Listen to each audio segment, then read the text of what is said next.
사랑하는 주님을 바다 끝에 가서 만날 수 있을까? 저 하늘 높이 가면 만날 수 있을까? 근데 성경은 말합니다. 사랑은 여기 있으니. 사랑은 여기 있으니. 우리가 그 사랑을 깨닫고 누리게 된다면 주님은 내 안에 거하시고 나는 주님 안에 영원토록 살게 된다는, 굳이 바다 끝까지 가지 않아도, 하늘 높이 올라가지 않아도 사랑은 여기 있으니. 우리가 이러한 삶을 사는 게 재림을 준비하는 것이고, 또 우리 크리스찬의 삶의 또 아름다움이고 또 은혜라고 생각합니다.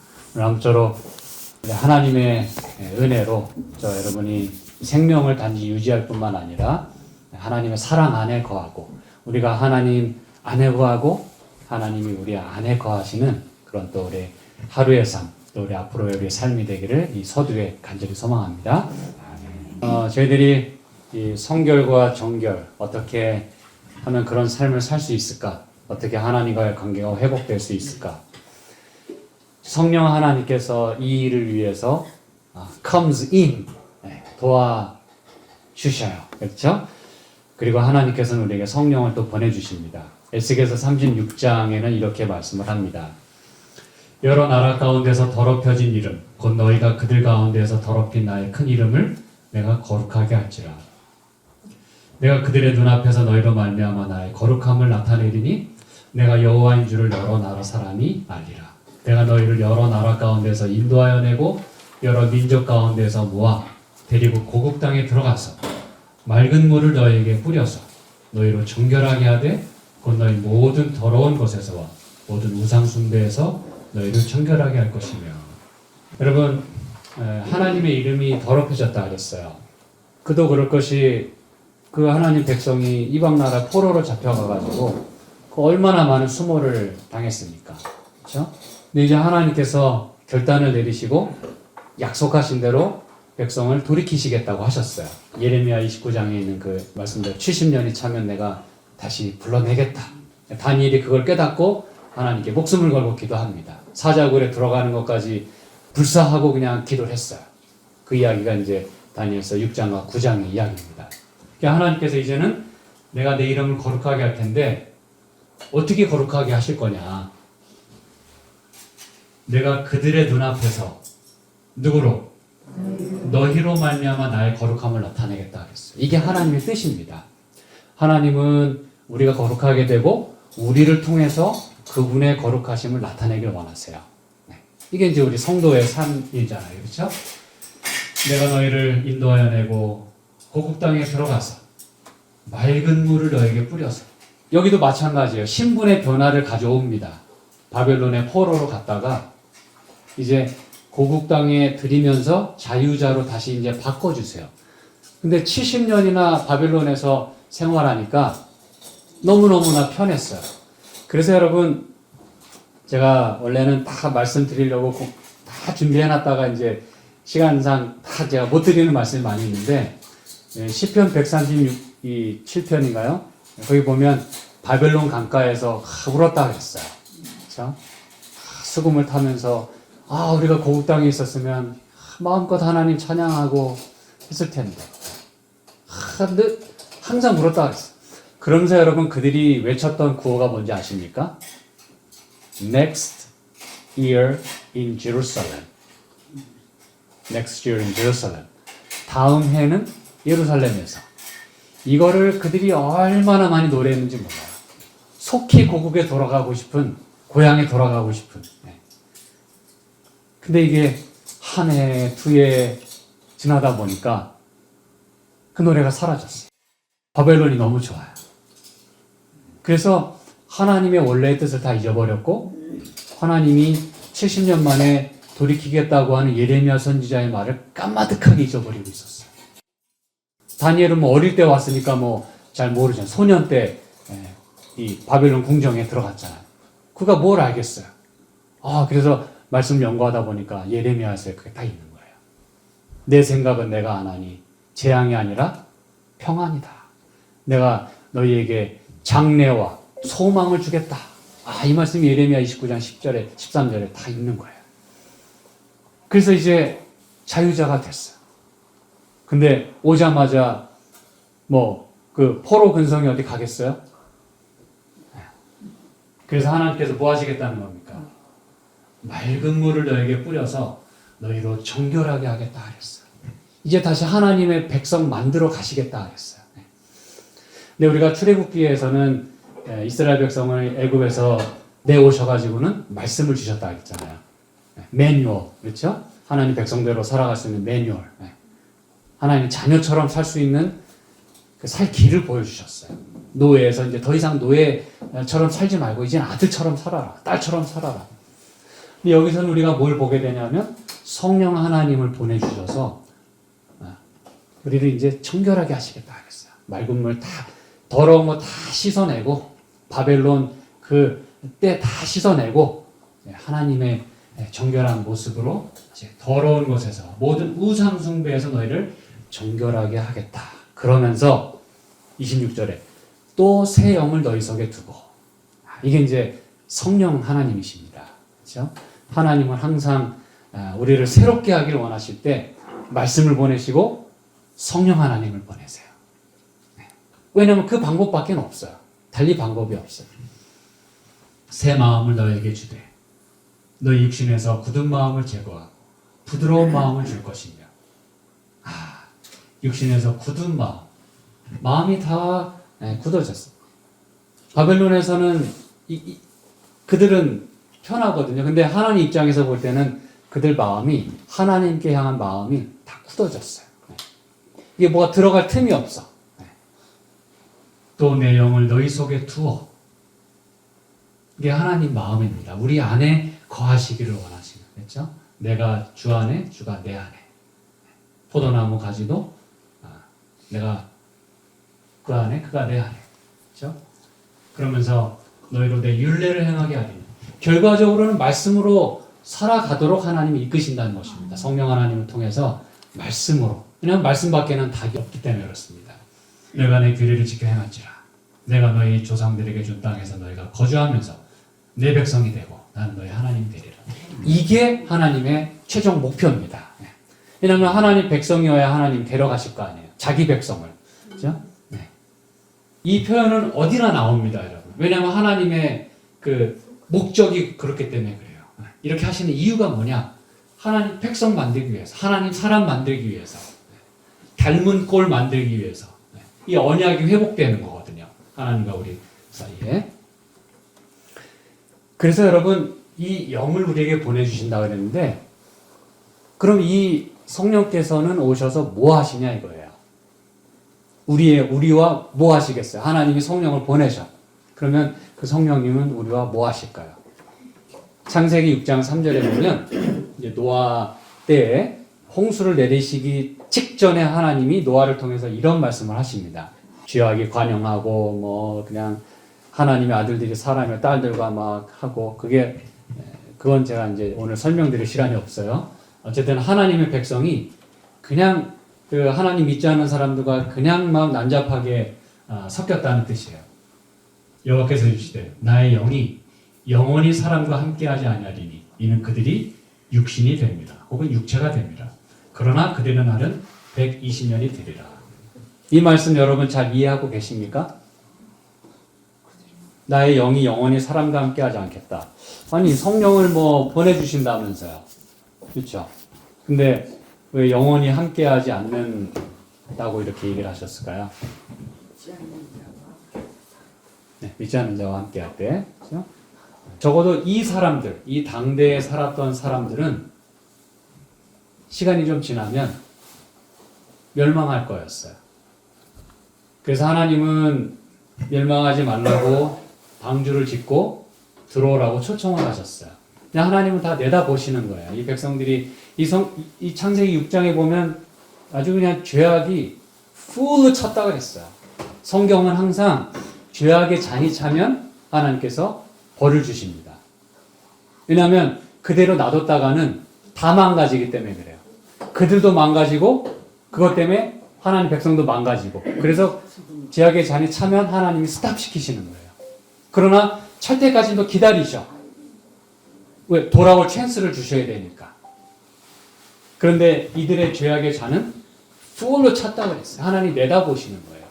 그래서 내가 내 영을 주는데 그 영이 더 이상 워킹하지 않을 때가 있을 거라는 거예요.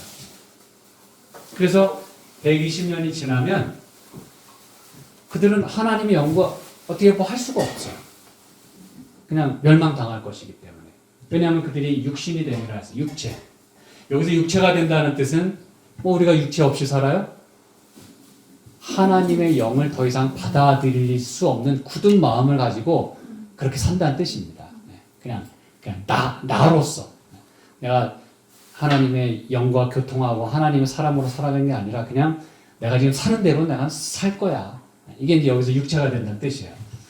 그럼 그들의 날이 120년이 되겠다는 말은 어떤 사람은 이거를 뭐 이때부터 사람의 연수가 120년 됐다. 그건 다른 얘기입니다. 그건 여기랑은 전혀 상관없는 얘기예요. 이것 때문에 120년 된 게 아니라 하나님이 그들에게 돌아올 수 있는 기간을 주신 게 120년이라는 뜻입니다. 그래서 그들의 연수, 그들의 날이 120년 되면 끝난다는 겁니다. 그때까지 운명이 결정된다는 것입니다. 더 살든지 그때 끝나든지. 그럼 여러분 120년이라는 시간이 짧은 기간일까요?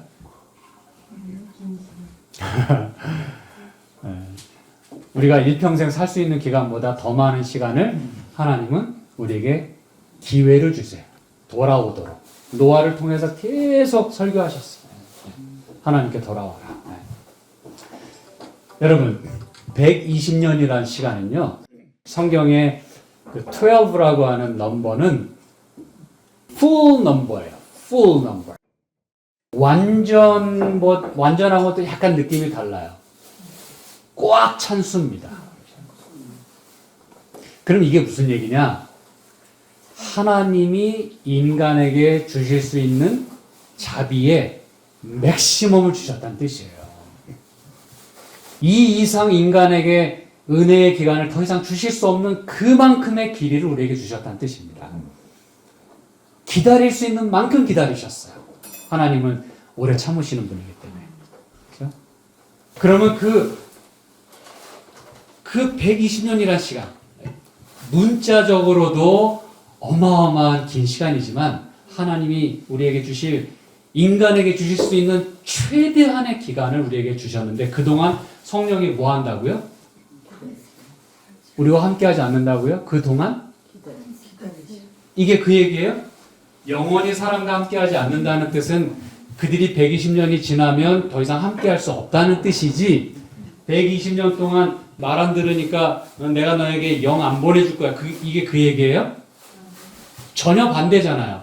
120년 동안 돌아오도록 하기 위해서 영을 보내셨다는 뜻입니다. 그러면 그분은 120년 동안 뭐 하시는 분입니까? 여기 우리말로 사람과 함께하지 않는다 그랬는데 함께하지 않는다는 뜻은 영어 표현에 보면 contend라고 하는 뜻입니다. contend라는 말은 다툰다는 뜻이에요. 다툰다.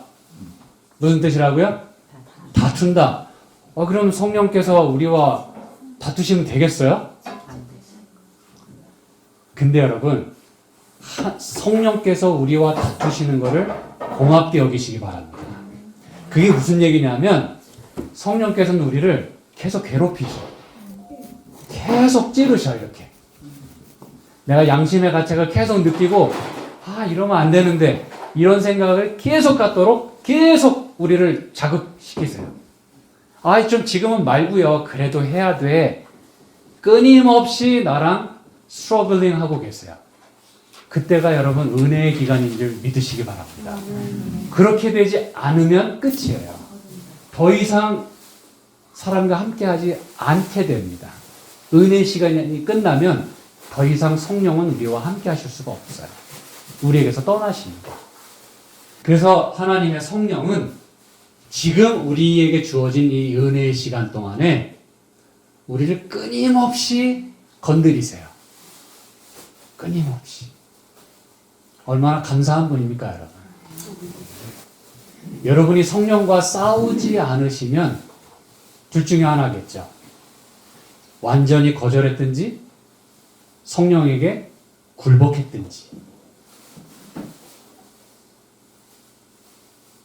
알고 봤더니 이 성령 하나님께서요, 창조 때부터 어마어마한 일을 하고 계셨어요. 태초에 하나님이 천지를 창조하십니다. 땅이 혼돈하고 공허하며 흑암이 깊음 위에 있고 하나님의 영은 신은 수면 위에 운행하시니라 그랬어요. 이게 뭐 무슨 대수예요 이게? 창조하셨다는 얘기인데, 그렇죠? 땅이 혼돈하고 공허하며 chaos, 그렇죠? 혼돈하고 empty. 히브리어로는 토후, 보후 그런 뜻입니다. 이게. 그러니까 완전히 메스업 됐고 공허해요. nothing. 흑암이 깊음 위에 있고, 그때 하나님의 영은 수면 위에 운행하셨다. 3절에 무슨 말씀이 나와요? 하나님이 이르시되 빛이 있으라 하시면 빛이 있었고. 그러면 성령 하나님께서는 지금 이제 빛을 창조하시기 전에 이 지구를 하나님께서 아름답게 창조하시기 전에 뭐 하고 계셨어요? 운행하고 계셨어요. 뭐하러 운행하고 계셨을까요? 여기 이제 운행한다는 표현을 신명기 32장에서는 이렇게 표현합니다. 이제 하나님께서 이 이스라엘 백성을 황무지에서 짐승이 부르짖는 광야에서 만나시고 호위하시고 보호하시고 자기의 눈동자같이 지키셨다라고 말씀하면서 마치 독수리가 자기의 보금자리를 뭐하며 어지럽게 하며 자기의 새끼 위에 너풀거리며 그의 날개를 펴서 새끼를 받으며 그의 날개 위에 그것을 엎는 것 같이 여호와께서 홀로 그를 인도하셨고 그와 함께한 다른 신이 없었다 그랬어요. 여기 나오는 너풀거린다, 이게 운행하신다는 말과 똑같은 단어입니다. 그럼 여러분, 독수리가 왜 자기의 보금자리를 어지럽게 하고 새끼 위에 너풀거릴까요? 언제든지 뭐 하시다가 구하시려고. 어떻게요? 새끼가 떨어지면 보호하기 위해서. 보호하고. 네. 그렇죠. 네, 기본적으로는 이제 보호하는 게 있어요. 그렇죠. 근데 보금자리 거기를 이렇게 막 날개를 퍼덕이는 이유는요, 그 안에 새로운 공기를 불어넣기 위해서 퍼덕이는 거예요. 네. 어차피 그 새끼들은 그 거기 못 나와요. 힘이 없어가지고 나올 수가 없어. 그러나 그 안에 새로운 공기를 계속 불어주기 위해서 날개를 너풀거리는 거예요. 이게 하나님의 영이, 신이 수면 위를 운행하셨다고 하는 그 뜻입니다, 여러분. 그럼 뭐 하시고 계셨다는 거예요? 이제 새로운 우리 하나님의 아들, 딸들이 아름다운 이 천연계가 만들어지도록 다 준비하고 계시고, 마치 여러분, 제가 이제 시간이 없어서 다 말씀 못 드립니다만, 성경에 이제 물과 성령에 대한 이야기가 많이 나오잖아요. 그죠? 뭐, 니고데모 얘기도 그렇고, 뭐, 물로 거듭나고, 성령으로 침례받고, 뭐, 물과 성령으로, 이게 패턴이 계속 나와요. 물과 성령. 네. 이건 무슨 얘기냐면, 왜 이제 그런 표현이 계속 나오고, 왜 그게 중요하냐면, 창조와 관련되어 있냐면, 여러분이 아이가 이제 엄마 뱃속에 있을 때 어디 안에 있어요? 양수. 모태 아닌데, 근데 그게 이제 양수란 말이죠. 물 속에 있었어요. 지구가 어디 있었어요? 물 속에 있었어요. 지구가. 근데 묻이 드러나라 하시니까 딱 그 땅이 생긴 거예요. 그 물에서부터 묻이 드러나는 거예요. 이게 이제 하나님이 하시는 일입니다. 성령은 항상 물 속에서 이렇게 드러나게 하세요. 새로운 창조물이 나오게 하세요. 아기가 엄마 뱃속에서 양수로부터 물에서부터 나오는 거예요. 새로운 생명이 탄생되는 겁니다.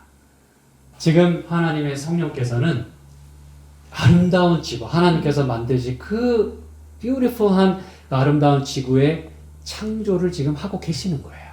이제 곧 뭐가 나올 거예요? 아름다운 지구가 모습을 드러낼 거예요. 저와 여러분이 거기서 딱 나오게 될 거예요. 그 일을 성령께서 하고 계셨다는 뜻입니다. 우리의 생명을 위해서, 새로운 창조를 위해서 깨끗한 그 아름다운 창조물이 나오도록 성령께서는 그 물속에 덮인 지구를 너풀거리고 계셨다는 거예요. 수면 위에 운행하신 거예요. 종횡무진. 이게 하나님의 마음이고 하나님의 하시는 일입니다. 이게. 결국 뭐 하겠다는 거예요? 새로운 창조를 이루어 내시겠다는 겁니다. 그래서 하나님은 노아 때에도 성령을 보내셔서 다시 그들이 그 죄악의 잔이 가득 찬 상황에서 좀 나오기를 원하셨어요. 새로운 사람으로 좀 분리되기를 원하셨어요. 정결하기를 원하셨어요. 근데 그들은 뭐 먹고 마시고 아무거나 그냥 제가 지금까지 말씀드렸던 건 이제 정리가 좀 되시죠, 그렇죠?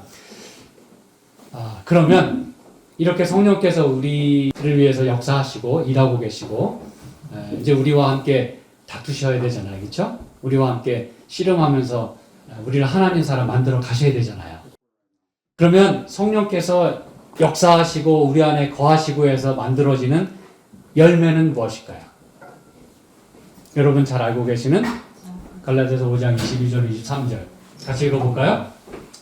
오직 성령의 열매는 사랑과 희락과 화평과 오래 참음과 자비와 양선과 충성과 온유와 절제니 이 같은 것을 금지할 법이 없느니라. 여러분 사랑하는 게요 성령의 열매래요. 성령께서 함께 하신 증거래요. 성령께서 나를 도우시고 내 안에 거하시고 나를 새로운 사람으로 만들기 위해서 역사하신 결과가 사랑으로 나타나는 거래요. 희락, 기뻐하는 거. 기뻐하면 성령께서 함께 하신 증거래요. 이렇게 웃어볼까요?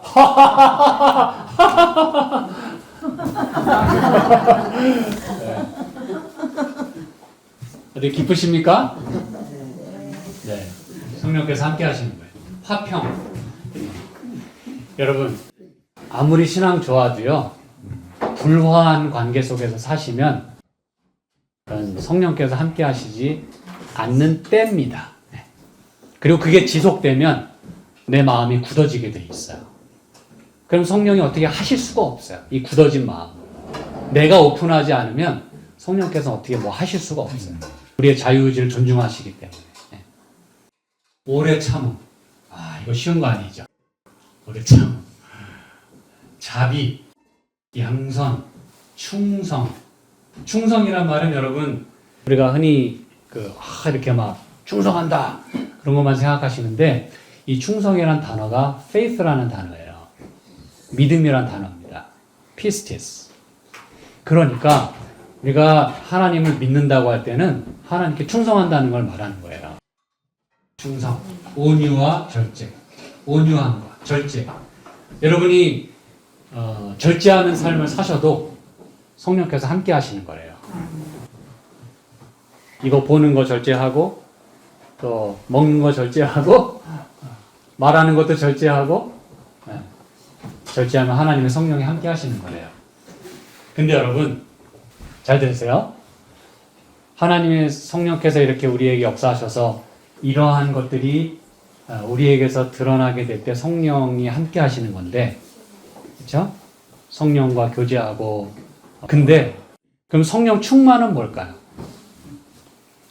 제가 답을 다 드리면서 이제 질문을 드리는 겁니다. 새롭게 한번 생각해 보시자는 겁니다. 성령 충만이 뭘까요?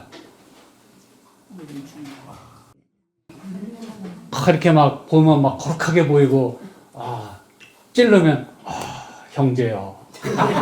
뭐 이게 성령 충만일까요? 이 모든 것을 행할 때. 이분이 이제 제 의도를 파악하셨어. 맨 앞에서 공부하시는 분이 공부를 잘하는 분들이에요.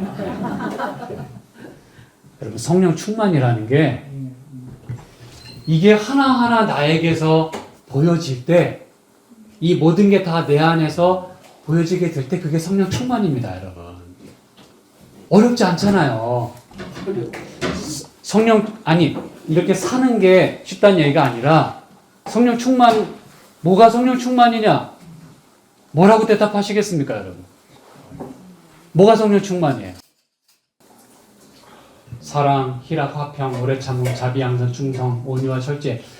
성령이 임하시면 나타나야 되는 거. 이게 우리 안에서 나타나면 그게 성령 충만한 겁니다, 여러분.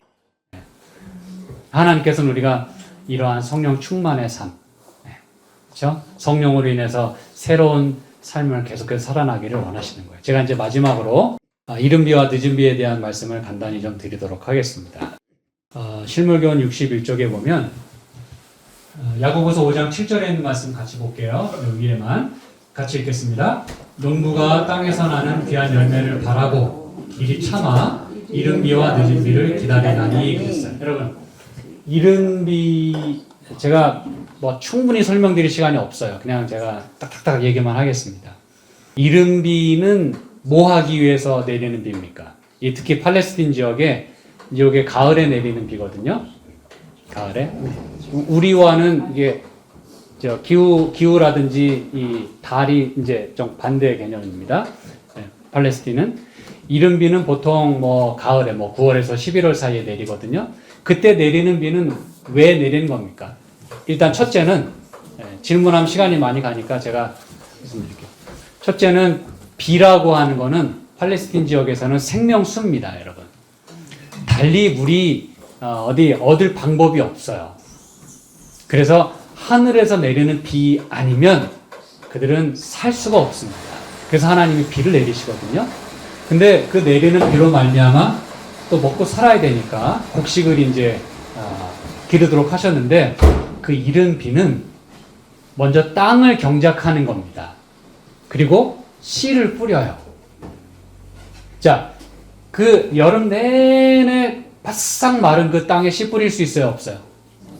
그래서 비가 내리는 겁니다. 그래서 뭐 하라고? 씨 뿌리기 전에 땅을 경작해야 돼요. 뒤집어야 돼요. 그리고 난 다음에 씨를 뿌립니다. 그때 필요한 비가 이른 비예요. 그 이른 비 없이는 늦은 비가 있을 수 없습니다. 왜요? 심은 게 없는데 뭘 거둡니까? 늦은 비는 추수입니다. 이게 이제 뭐 3월, 4월 요때 추수하기 위해서 내리는 비예요.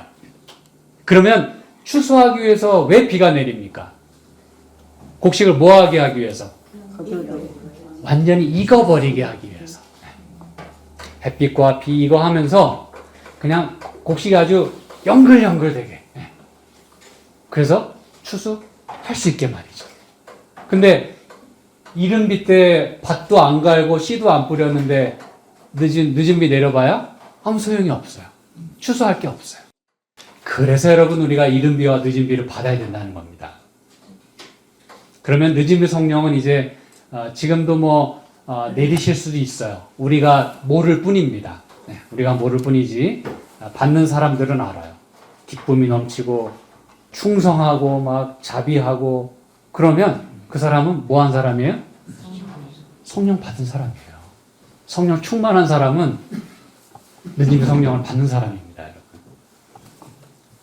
그래서 이른 비와 늦은 비를 기다린다 했어요. 농부가 열매를 바라고. 그래서 여러분 우리는 이제 그래도 어느 정도 그래도 막 뭔가 이렇게 막 부흥의 물결이 일어나고 메시지가 막 힘있게 막 전달될 때는 늦은 비가 아주 소나기처럼 내리는 때입니다. 그건 이제 이 영감에게 타게 말씀이 있어요. 그렇죠? 그때가 필요합니다. 그런데 그 전에는 그럼 뭐 해야 돼요? 늦은 비를 경험하기 위해서 난 지금 뭐 해야 돼요? 이른 비를 경험해야 합니다. 이른 비가 뭐 하는 거라고요? 내 마음밭을 끊임없이 경작하고 하나님 말씀 씨앗 계속 뿌려야 돼요. 방법이 없어요. 계속 인풋하지 않는 한 내 마음은 계속 뭐 할 거예요? 굳어질 거예요. 아까 그랬잖아요. 새 영을 너희 속에 두어서 굳은 마음을 제하고 부드러운 마음을 줄 것이며. 그렇죠? 끊임없이 내 마음을 경작해야 돼. 씨를 뿌리고. 그래야 늦은 비 때 그게 열매로 확 나타나서 하나님께서 왜 늦은 비를 내리시냐면 마지막 이른 비 때 오순절에 그렇게 제자들이 성령 충만해가지고 복음이 온 세상에 전파됐던 것처럼 늦은 비 때도 그때는 더 풍성할 거라고 했어요. 이때도 우리가 준비되고 성령 충만해서 하나님을 아는 지식이 온 땅에 환하게 비춰지도록 늦은 비를 내려주실 거라 그랬어요. 그게 요한계시록 18장의 1절에 있는 그 또 다른 천사. 우리가 어저께 좀 살펴봤잖아요. 마지막 파이널 메시지, 워닝 메시지를 보내는 그 천사가 임함으로 인해서 땅이 환해졌다 그랬어요. 그게 그 얘기입니다, 여러분. 하나님을 아는 지식이 마치 물이 바다를 덮은 같이. 여러분, 이거는 보통 얘기가 아니에요. 물이 바다를 덮은 같이. 바다가 전부 물로 되어 있는데 뭐 바다를 또 물로 덮습니까? 그게 무슨 얘기입니까, 여러분? 하나님의 지식이, 하나님의 그 영이, 하나님의 그 품성이 이제는 온 땅에 확 알려지게 될 거라는 거예요. 누구를 통해서? 늦은 비 성령을 받은 사람들을 통해서. 여러분, 이건 보통 얘기가 아닙니다. 그리스도인들도 길이 참아 그의 생애 가운데서 하나님의 말씀이 표실되기를 기다려야 한다. 때때로 우리가 성령의 은혜를 간구할 때 하나님께서는 우리로 이 열매가 가장 잘 발육될 수 있는 환경에 처하게 하심으로 우리의 기도를 응답해 주신다. 때로 우리의 기도가 아직 응답이 안 됐다. 그거는 아직 우리의 열매가 가장 잘 발육될 수 있는 환경이 안 됐기 때문이라고 생각하시고 인내하시고 계속 기도하시기 바랍니다. 우리가 할 일은 하나님의 말씀을 받아들이고 그것을 굳게 붙잡고 우리 자신을 전적으로 그 말씀에 뭐 하는 것이다? 굴복시키는 것이다. 그래야 성령이 뭘 하실 수 있어요. 내 안에서. 그렇게 할 때 우리 안에서 하나님의 목적이 성취될 것이다. 이게 제가 나도 보여드릴게요. 셋째 천사의 기별이 큰 음성으로 고조되고 있는데, 그러면서 우리가 해야 될 일은 오늘 하나님께 그대들 자신을 바쳐서 하나님께서 그대들 귀 쓰실 그릇으로 만들고 주님의 봉사사업에 합당한 인물이 되게 하라 그랬어요. 그분이 쓰실 수 있는 마음밭을 만들어라 그랬어요. 오늘날 그대들은 자기 자신을 하나님께 바쳐 먼저 자기를 뭐하고? 비우고 시기심과 질투심을 버리며 악한 생각과 다툼을 그치고 하나님께 요구될 될 모든 것들을 버려야 할 것이다. 이게 뭐 하는 거예요? 바빌론에서 나오는 거예요. 내 그 더러운 것에서 이제 내가 좀 이제 그만 두는 거예요. 그거 하나하나 자꾸 그냥 잘라 버리는 거예요. 그만. 과감히 말이죠. 오늘날 그대들은 그릇을 고하게 하여 순결하게 하여 하늘의 이슬을 받을 준비와 늦은 비의 소나기를 맞을 준비를 해야 될 것이다. 때가 되면 여러분 소낙비처럼 내릴 거라 그랬어. 그냥 충만하게 나의 삶을 통해서 온 세상이 환하게 되는 하나님의 그 말씀이 힘있게 전파되는 거예요. 늦은 비는 분명히 내릴 것이며 하나님의 축복은 모든 더러움에서 정결함을 입은 영혼들에게 가득히 채워질 것이다. 정결하게 함을 입은 우리의 영혼을 그리스도께 복종시켜 유쾌하게 되는 날. 이게 뭐라 그랬어요? 늦은 비라 그랬어요. Let it rain, refreshing. 이게 사도행전 3장에 있는 말씀 기억하세요. 사도행전 3장 19절. 그렇죠? 유쾌하게 되는 날이 주 앞으로부터 이를 때. 그때 예수님을 보내신다 그랬잖아요. 그렇죠? 성령의 침례를 받기 위하여 합당한 사람이 되도록 준비하는 것이 오늘날 우리가 해야 할 일이다. 성령의 침례는 여러분 그분을 받아들이고 내가 그분의 음성에 순종하고 내 더러운 것 하나하나 버리고 그분을 위해서 준비되는 게 뭐다? 성령의 침례다 그랬어요. 오늘 저와 여러분이 곡식으로 추수되기 위하여 알곡으로 남기 위하여 성령의 음성에 귀 기울이시고 성령의 역사에 순복하시고 불복하시고 성령께서 내 마음에 자꾸 음성을 들려주시는 걸 감사히 여기시고 그 말씀대로 순종하는 그래서 성령 충만한 오늘 우리의 삶이 되기를 간절히 소망합니다. 기도하겠습니다. 하나님 아버지 감사합니다. 저희들에게 성령을 보내주시고 그 성령께서 우리를 사람 만드시고 말씀으로 이끌어 주시고 주님을 닮은 그러한 닮은 꼴이 되도록 그렇게 역사하시는 성령을 인하여 감사합니다.